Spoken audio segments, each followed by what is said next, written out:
Hello bachcho, let's read the question. So the question over here says, fill in the blanks in each question. A fragment of DNA that provides complete information about one protein is referred as dash for that protein. Question में बोल रहे हैं कि ऐसे fragment of DNA को क्या कहेंगे जो एक प्रोटीन को एनकोड करता है. ठीक है, तो सबसे पहले हम यहाँ पर की कंसेप्ट समझते हैं बच्चों. की कंसेप्ट ये है कि डीएनए एक इंडिविजुअल का जो होता है, ठीक है, डीएनए उसमें कंप्लीट इंफॉर्मेशन होती है. किस चीज की?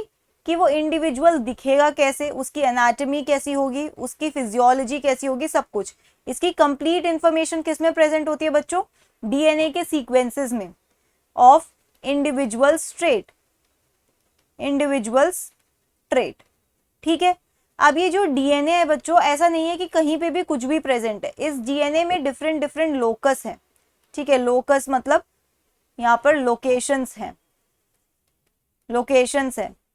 और इन लोकेशंस को हम क्या कहते हैं? जीन्स कहते हैं. डीएनए के डिफरेंट लोकेशंस पे जीन्स प्रेजेंट है. जीन्स क्या होते हैं बच्चों?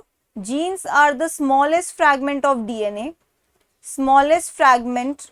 DNA, that is passed on through generations. एक जनरेशन से दूसरी जनरेशन तक ये स्मॉलेस्ट फ्रैगमेंट है जो पास होता है. ठीक है, तो डीएनए के डिफरेंट लोकेशंस पे क्या है? डिफरेंट जीन्स है. अब यहाँ पर होता क्या है कि एक जीन, जो ये जीन है, ये कोड किसके लिए करते हैं? They encode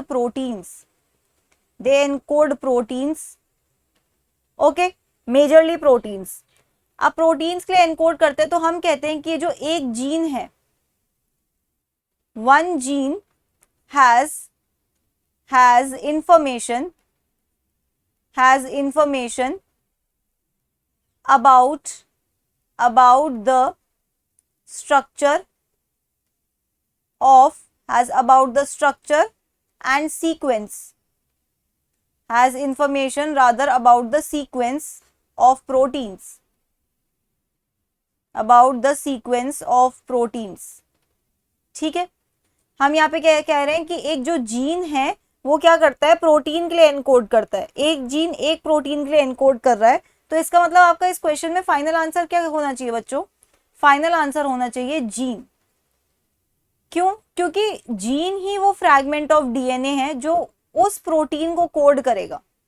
okay, so that's it for the question. I hope you understood it well. Best of luck.